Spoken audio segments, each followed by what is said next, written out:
Hello and welcome to GDL-IL, GDL Israel. Today we are very lucky to have with us Shai, who is Angular expert, and Shai will basically talk with us about his personal experience with Angular and what are a few of the cool things that you could do with it if you are a front-end developer. We'll dive into a few of the strengths and hopefully weaknesses of Angular, and we'll see why it's so exciting to work with and how you could improve your best practices and work with dependency injections, with test-driven development, and other good old buzzwords that actually works with Angular, and getting out there and gaining more and more momentum in the community of front-end developers. So without further ado, maybe I'll give Shai to explain us first about himself and a short bio of his experience, and then we'll dive into a few slides about Angular. Sounds good? Yeah, okay, so hey everyone, I'm Shai. I'm a front-end developer a few years now and a lean startupist. I've been managing two groups, one called JavaScript Israel that gathers front-end developers around JavaScript, and we do it's a meetup group, and we do a free event to share knowledge, and another group that's called Talking Lean, where we talk with entrepreneurs about their lean startup experiences. We'll have footnotes after the show with all the links, so don't bother to write anything down. Okay. I've been working with Angular like over 1 year now, and I transitioned from different other frameworks like Ember and JavaScript MVC, and played around a little bit with Backbone, and I came from Flex, the Adobe proprietary technology. So it was a hard transition back to JavaScript because I started with JavaScript before the jQuery days, and and then I found Angular.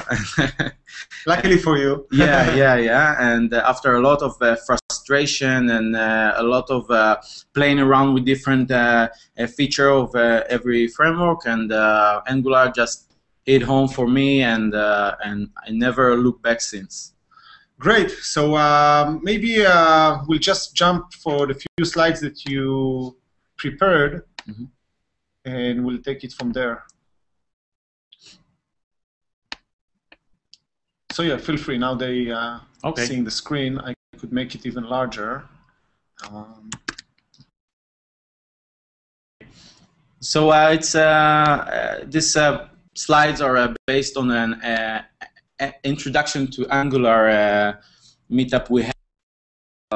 Took about 2 hours to explain, to give an introduction of Angular. You can find it if you search for Angular Hebrew on YouTube. You will find this lecture, and this is just a brief overview of the framework. So a few facts. It's created by Myshko from one of your guys in 2009, and after that got joined by other developers from Google, and they formulated into a 1.0 version.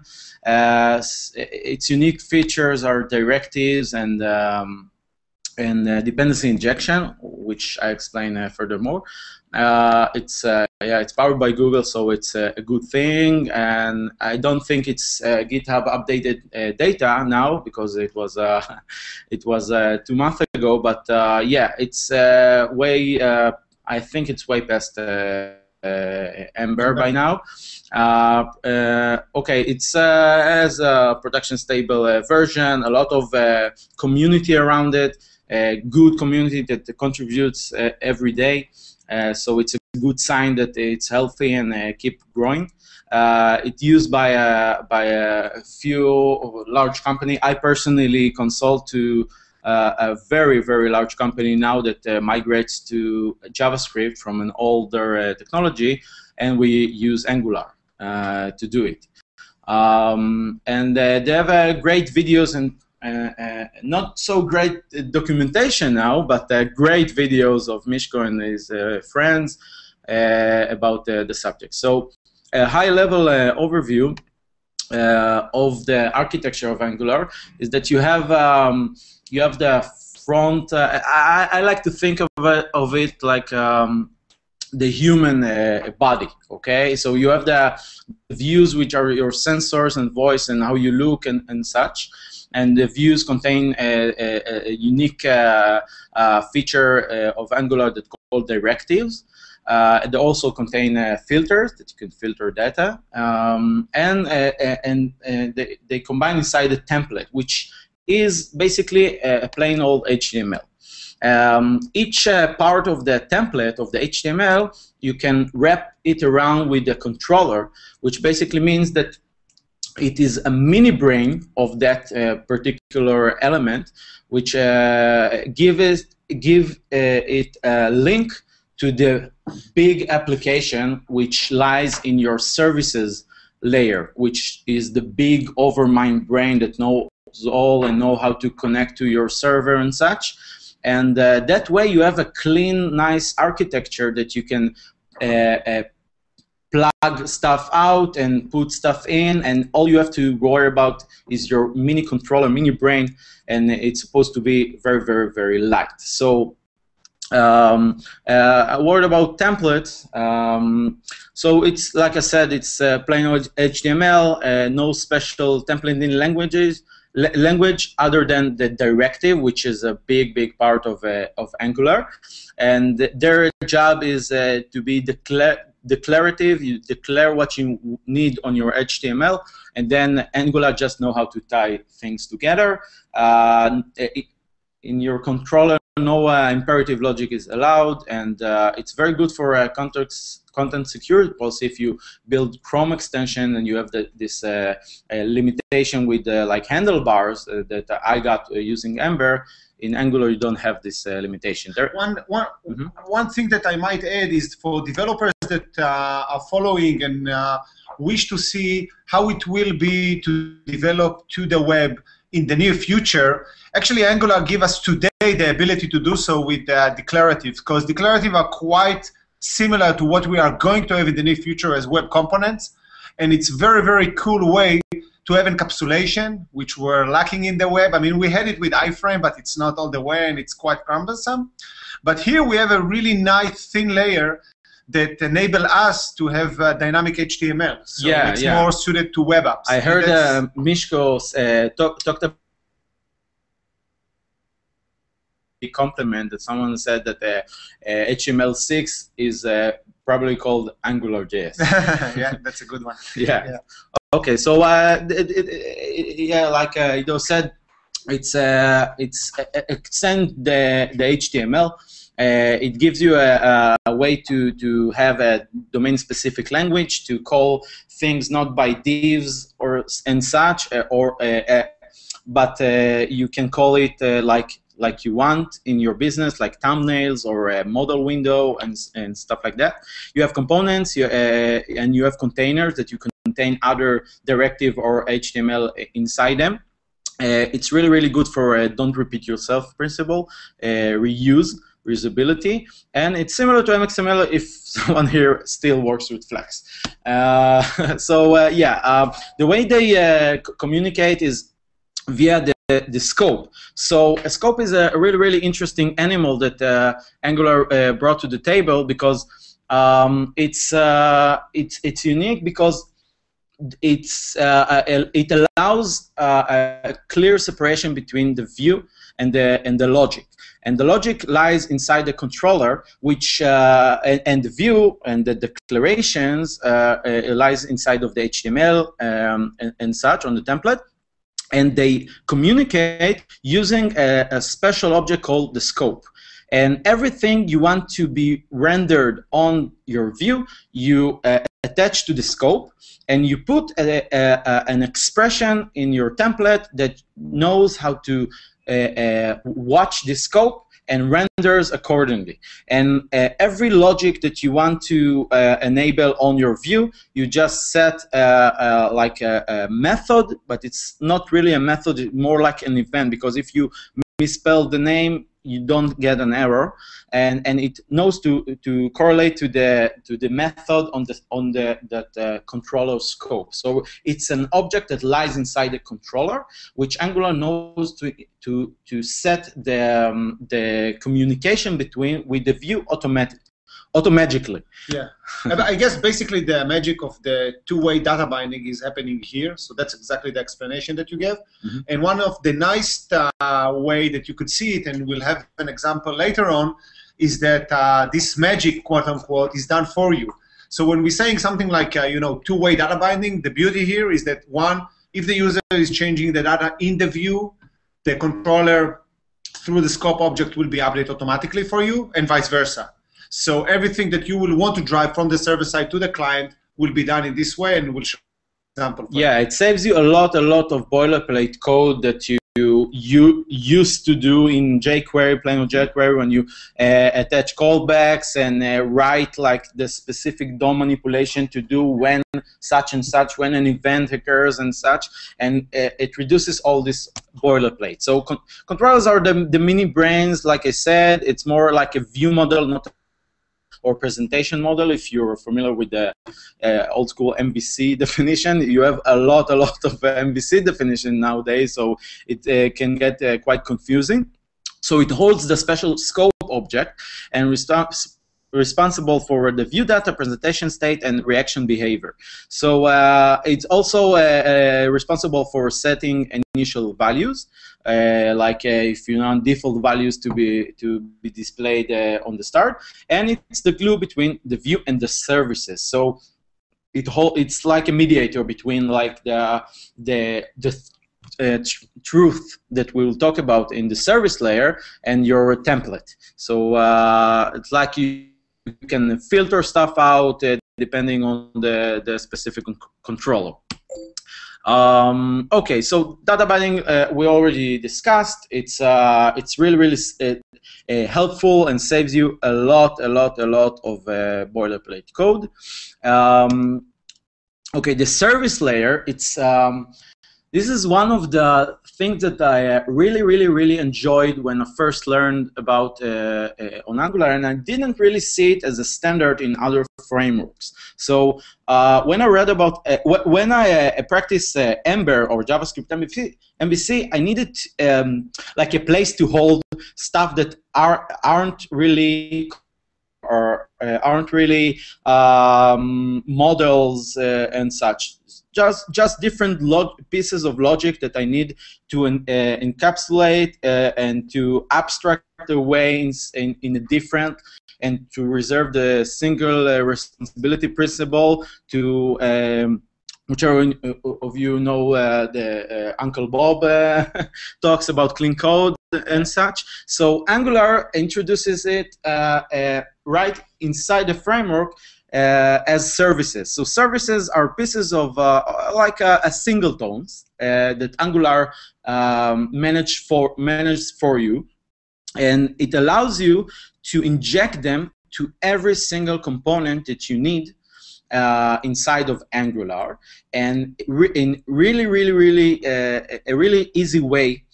You just declare it by name on the function that calls your controller or other services and such, and you just get the singleton, and it's really simplifies your architecture, because you don't need to maintain all the the different instances that lies around your application, and it's also very good for testing, because as you know, we should test our application more, and we should need more unit tests, and we don't do it usually because it's hard. It's hard in JavaScript still, because even with all the frameworks, it's still not that easy to set a proper unit test up, especially if you don't have this thing called dependency injection. You need to instantiate it, and you need to configure it, and it makes life really, really hard. And you have deadlines, so you need to follow the deadlines, and you just drop the test. So it makes your testing life really, really easier, and it gives you the ability, instead of inherit from other classes, like a prototype with the typical prototype inheritance, you get the ability to add like mixins of stuff. If you need an ability to call a server, you just inject the HTTP service or another custom service that you created with an abstract layer above it. You need a way to manipulate some data in some business, specific business logic. Just inject the specific service and use it, and you have this ability. You don't need to inherit from anyone, and it's really, really helpful and protects. Also protects the law of Demeter, because you divide your code into small modules. So the model in Angular is native JavaScript. You don't have a special model object. You just arrays and objects and what you know. You don't have you have specific services for communication with Ajax and more optimized for REST. And we'll probably see an example later, which called the queue, which basically is a promise. HTTP, which wraps around the Ajax of native Ajax of JavaScript, and we have the resource, which communicates with REST resources.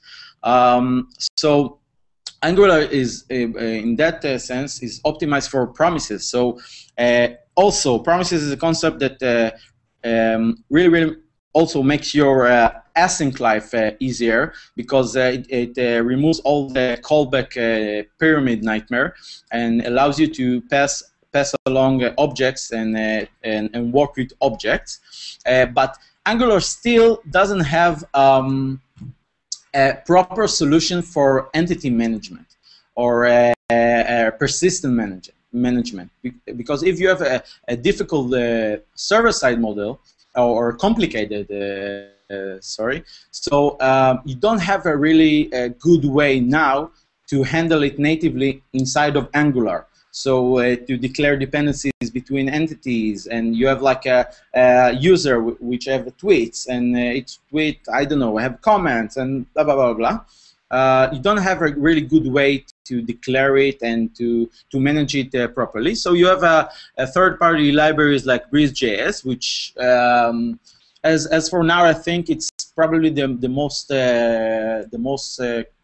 I don't know, comprehensive or like the biggest solution now. But still, I find it hard to work with if you don't have .NET. Background? Server, backend. Got it, yeah. And I still have to. I would love to see more support for Java and other backends for better integration. Okay, so dependency injection I already discussed. It works really, really good with you just declare. You have a lot of helper methods to declare your injectables, and Angular know how to create the provider for them. And the other topics we already discussed. You have also the concept of filters, which basically in Angular transform input. So it also sorts, it's also filter stuff out, it also transforms your input into something like a plain text into uppercase and such. And it's great to have that way that you can like inject inside of your different templates, which aren't really supposed to be inside a specific. Like a good example for that is localization. Localization, when you need to render a text according to the locale that the application is using, filter is a really a good solution for that. Saves you a lot of code and if and else and blah blah blah blah. So this is about filters.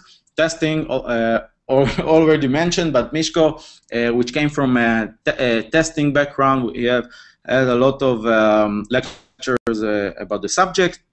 he wrote it with testing in mind, and it really they wrote like an extension above Jasmine, but with important Angular helpers that gives you the ability to simulate the dependency injection and give you injection on the fly in your test if you need it, and you don't have to call special, you don't have to instantiate anything and such.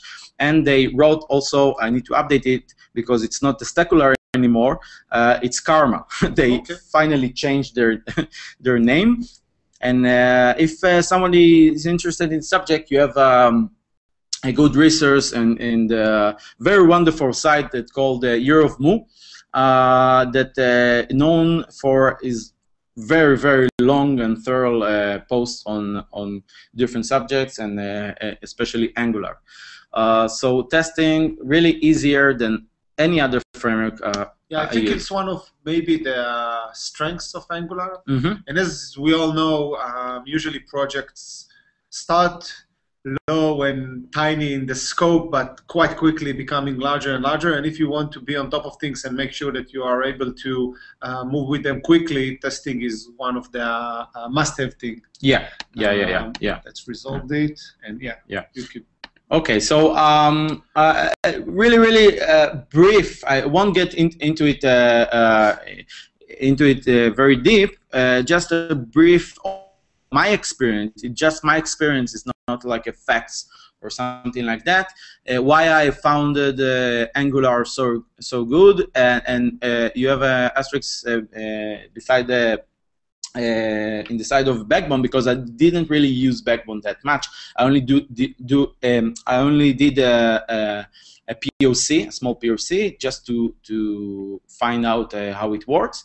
And so, in case of the most important features that I looked for in terms of stability and reliability, clear structure, which Angular was the only one that provided me the services, as I mentioned before, and the clear, like, it made me ask less questions about which stuff goes where. Testing is also, I don't know how it is with Backbone. I believe it's good, but with Ember, I had a lot of headaches with it. Lazy people oriented, which is my personal favorite, because I want to be as lazy as possible. Angular really gives me that with dependency injection and bindings, which also Ember is more towards this with their bindings and conventions over configurations. Okay, a strong community. Really important. JavaScript MVC, if anyone hear this or listen to this and and considers JavaScript MVC, don't. Learning curve. In terms of learning curve, Backbone, it's really small, so it was really simple to understand, but it's really small. You don't get a lot of the stuff that you get with Angular and Ember. You need to plug in stuff from third-party libraries, and you have like a million. You have to choose from everyone. So Angular gives you that really easy. Okay, so but the learning curve of Angular and Ember is still it's still not optimal, because Angular, if you want to do basic stuff, simple stuff, render something on the screen and have it two-way binding, all the examples on the main site, of their website, it's really easy. But when you start and want to create more complicated directives or want to handle other stuff, you need to really understand what is the life cycle and how the workflow works, and need to grasp really key stuff that the documentation isn't really good at. And in those terms, I think it's worth it. It's worth the ride, okay, if you consider Angular, but you need to give it its time, really give it time to sink in, and once you get it, you run. You run forward, and you just have all the tools that this strong framework can give you. So in terms of the other stuff, extendability and play well with others, I found Angular really good. Size also, it's not that meaningful, and performance, although it's debatable in comparison with Ember performance. They're really improving stuff with every version. So that's it, a brief overview. Excellent. And maybe we could definitely get the screen share out. Do we want to share?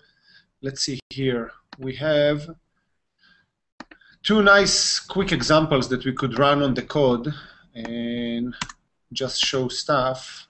You want to share it? Yes. Let's share this screen again. And it's this one. Let me try and make it even bigger.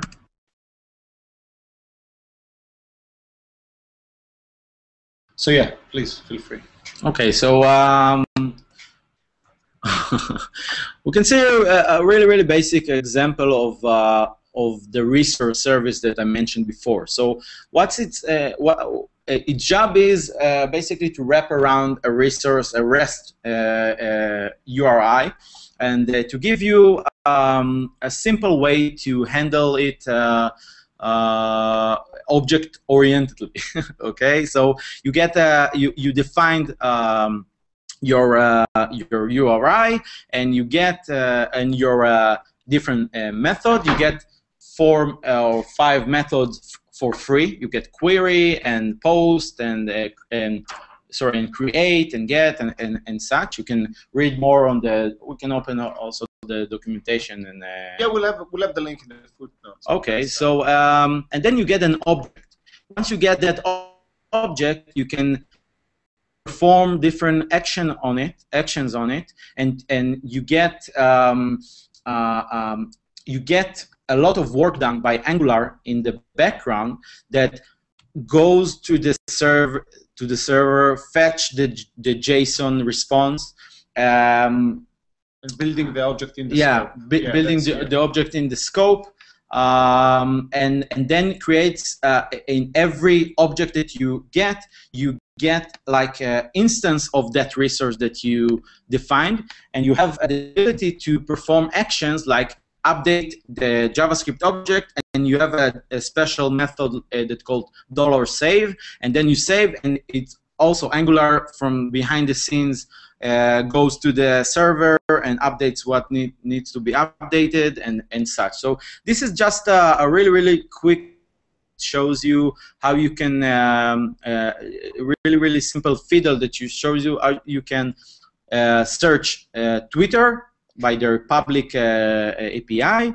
They're using JSON-P for the response, and you get the Twitter result as a promise, okay, like I mentioned before. And when you get it as a promise, Angular knows how to render this promise automatically, again. Yeah, and you could show the template that will take it and actually will run on it. That's actually pretty cool.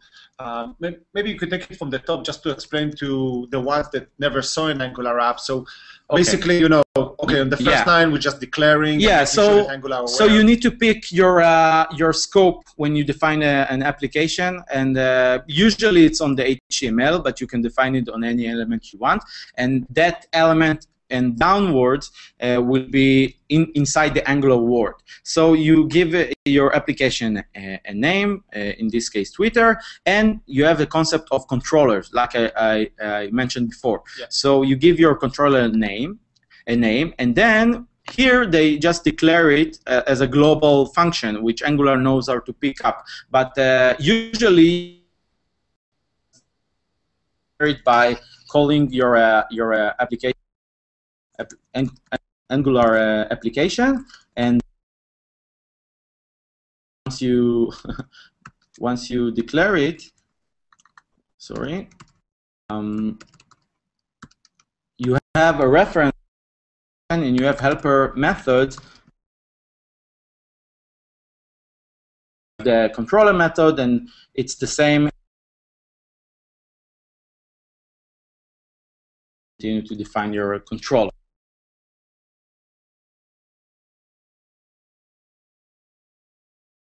Wrote and not as a global function, because this is polluting the global scope. But usually we'll try to maybe encapsulate it in some global variable that will include everything that we do in the app itself, right? Yeah, so, yeah. You have like the option of also declaring as a global scope variable for the app itself. For the app itself, and then you can attach stuff to it. I personally prefer the whole the longer version. Also, pollute the scope, the global scope as much as less as possible. Yeah. So here, just once you declare the ng controller, you get a wrapping around your div here by that controller, and each variable or reference that you define under this div, under this HTML element or DOM element, get automatically watch expression that watches this scope object of your controller. And here is the example that once you get the Twitter result, you get it inside of a Twitter result and inside of a result property. And once you get the result property, which basically is an array, you get a free Angular directive called ng-repeat, which lets you declare just a DOM element that you want to be repeated, and you get an instance scope. So you get inside of that element, you get a reference to the specific instance of the iteration, and that way, in each iteration, it will render the different text that came back from Twitter here in this example. So you get iteration over the Twitter results, which once you call Twitter result, it came back with an object with the result property, which is an array, and then you just, it's really as simple as that, just declaring a watch expression that watches your specific instance of the cells in the array, right? What? So basically, we got here a free iterator that will go over the array, and will render each cell as a tweet.text, and we could put tweet.time, date, whatever, all the other parameters that we have here for free. So that's basically what ng-repeat give us, right? Yeah, it's specific for each instance, and just a common behavior that you want to render arrays in. So you get everything. It's really, look how much lines of code. It's really simple, and you just can search for Angular. Angular, and once you come back, it gives you the results. Really simple, really easy, and you get it with the ng resource.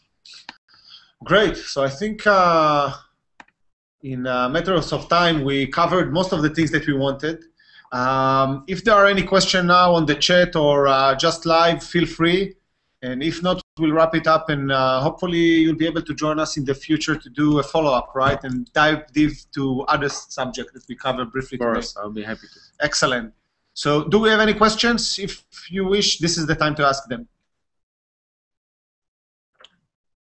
Cool. So thank you very much for being with us, and we'll see you next week on Wednesday, 2 p.m. Israel time. Thank you very much, Shai. Okay, thanks. Bye-bye.